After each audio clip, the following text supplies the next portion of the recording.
దేవుడు మనకు కుమారుడినిచ్చినా, కుమార్తెనిచ్చినా ఇద్దరినీ సమానమైన బాధ్యతతో పెంచాలి. కొడుకు ఇంటికి దీపమైతే, కూతురు ఇంటికి వెలుగు. కీర్తనల గ్రంథము 127 3. కుమారులు అంటే సంతానము, యెహోవా అనుగ్రహించు స్వాస్థ్యము, గర్భఫలము, ఆయన ఇచ్చి బహుమానమే.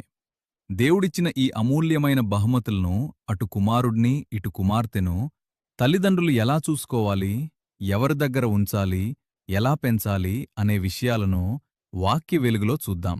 మొదటిది, పిల్లలను ఎలా చూసుకోవాలి, ఎంత ప్రేమగా చూసుకోవాలి. బైబిల్ ఏం చెప్తోంది? తల్లిదండ్రులు తమ పిల్లల పట్ల కఠినంగా ఉండకూడదు, వారి మనస్సు గాయపడేలా ప్రవర్తించకూడదు. కొలోస్సైలకు రాసిన పత్రిక 3:21, తండ్రులారా మీ పిల్లల మనస్సు వికలము కాకుండునట్లు వారికి కోపము రేపకుడి. ఈ రోజుల్లో చాలా ఇళ్లల్లో ఒక పెద్ద పొరపాటు జరుగుతుంటుంది. కొడుకునొకలా, కూతురునొకలా చూడ్డం. కొడుకు ఏం చేసినా వదిలేసి కూతురుపై మాత్రం ఆంక్షలు పెట్టడం. లేదా కూతురునెక్కువగా ప్రేమించి కొడుకును నిర్లక్ష్యం చేయడం. ఇలాంటి వివక్ష వల్ల పిల్లల మధ్య ద్వేషం పెరుగుతుంది. నీ కుమారుణ్ణి, కుమార్తెను ఇద్దర్నీ కంటికి రెప్పలా చూసుకో. ఇద్దరికీ సమానంగా సమయాన్నివ్వు. కొడుకుతో ఒక స్నేహితుడిలా ఉంటూ బయట లోకం ఎలా ఉందో వివరించు.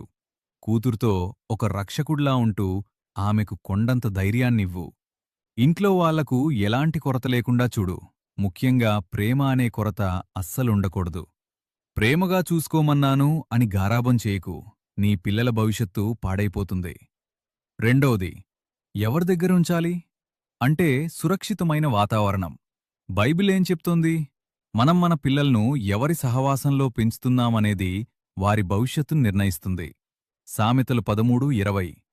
జ్ఞానుల సహవాసము చేయువాడు జ్ఞానియగును, మూర్ఖుల సహవాసము చేయువాడు చెరిపోవునును. ఇప్పుడున్న సొసైటీలో కేవలం ఆడపిల్లలకే కాదు, మగపిల్లలకు కూడా చెడు స్నేహాలు, దురలవాట్లు చాలా త్వరగా అబ్బుతున్నాయి. చిన్న వయసులోనే ఫోన్లకు బానిసలు కావడం, దారితప్పడం చూస్తున్నాం. బంధువులైనా, స్నేహితులైనా సరే, ఎవరి ప్రవర్తనైతే దేవునికి భయపడేలా ఉంటుందో అలాంటి వారి వాతావరణంలోనే పిల్లలు పెరగాలి. నువ్వు లేనప్పుడు నీ పిల్లలను కేవలం నమ్మకమైన, దైవభీతిగల హస్తాల్లో మాత్రమే ఉంచాలి. అంతకంటే ముఖ్యంగా కుమారుడికి మరియు కుమార్తెకు ఇద్దరికీ ఇంట్లోనే ఒకరినొకరు రక్షించుకునే తత్వాన్ని నేర్పించు. నువ్వు నీ చెల్లికి లేదా అక్కకు తోడుగా ఉండాల్రా అని కొడుక్కి, నీ అన్నయ్య లేదా తమ్ముణ్ణి గౌరవించాలిమ్మా అని కూతురికి నేర్పించి ఇద్దర్నీ ఒకరికొకరు బలమైన రక్షణగా మార్చాలి. మూడోది, ఎలా పెంచాలి అంటే సంస్కారం, బాధ్యత మరియు ఆత్మీయత. బైబిల్ ఏం చెప్తోంది? పిల్లలకు చిన్నప్పట్నుంచే ప్రభు యొక్క శిక్షలోనూ, బోధలోనూ పెంచాలి. ఎఫెసీయులకు రాసిన పత్రిక 6:4, ప్రభు యొక్క శిక్షలోనూ, బోధలోనూ వారిని పెంచుడి. నేటి సోషల్ మీడియా కాలంలో విలువలు పడిపోతున్నాయి. కాబట్టి మనం ఇద్దర్నీ రెండు వేర్వేరు బాధ్యతలతో పెంచాలి. కుమారుడికి నేర్పించాల్సింది ఆడపిల్లను గౌరవించడం నేర్పించాలి. వేరే అమ్మాయిని చూసినప్పుడు ఎలా ప్రవర్తించాలి, ఒక స్త్రీకి ఎలా మర్యాద ఇవ్వాలి అనేది కొడుక్కి ఇంట్లోనే నేర్పించాలి. బైబిల్లో యోసేపు ఐగుప్తులో ఒంటరిగా ఉన్నా, పాపానికి లొంగకుండా ఎలా పవిత్రంగా ఉన్నాడో ఆ ఉదాహరణ కొడుకు చెప్పాలి. కుమార్తెకు నేర్పించాల్సింది ఆత్మవిశ్వాసంతో, హద్దులతో ఉండటం నేర్పించాలి. లోకపు ఆకర్షణలకు లొంగిపోకుండా తన శీలాన్ని, గౌరవాన్ని ఎలా కాపాడుకోవాలో చెప్పాలి. బైబిల్లో ఎస్తేరు రాణిలా భక్తితో, ధైర్యంతో ఎలా నిలబడాలో కూతురికి నేర్పించాలి. ఇద్దరికీ చిన్నప్పట్నుంచే కలిసి ప్రార్థన చేయడం అలవాటు చేయి. తప్పు చేస్తే కొడుకునైనా, కూతుర్నైనా సమానంగా మందలించు. ఇంట్లో చిన్న చిన్న పనులను ఇద్దరికీ సమానంగా పంచు. పని కేవలం ఆడపిల్లే చెయ్యాలి అనే భావన కొడుక్కి రాకూడదు. అప్పుడే ఆ మగపిల్లాడు రేపు పెద్దయ్యాక ఒక మంచి భర్తగా, బాధ్యతగల తండ్రిగా మారతాడు. నేనొక కుటుంబాన్ని చూశాను.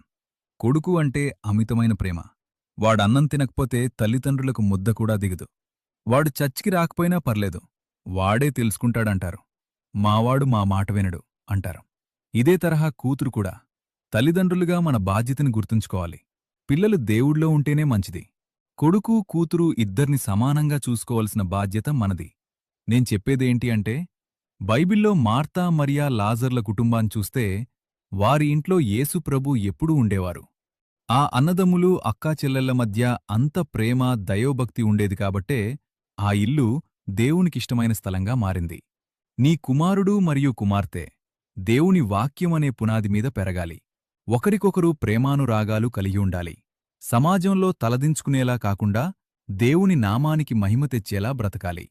తల్లిదండ్రులుగా మీరు ఇచ్చే సంస్కారమే రేపు వారిద్దర్నీ ఈ సమాజంలో గొప్ప ఆదర్శవంతమైన వ్యక్తులుగా నిలబెడుతుంది. అంతేకదా? దేవుడు మీ పిల్లలను ఆశీర్వదించునుగాక. మా వీడియోలు మీకు ఉపయోగకరంగా ఉంటే మీ ఇంటివారికి, బంధువులకు, స్నేహితులకు షేర్ చేయండి. నాకు మోటివేషన్గా ఉంటుంది. మరిన్ని వీడియోలు చేయడానికి సహాయపడగలరు. ఉంటాను. Praise the lord.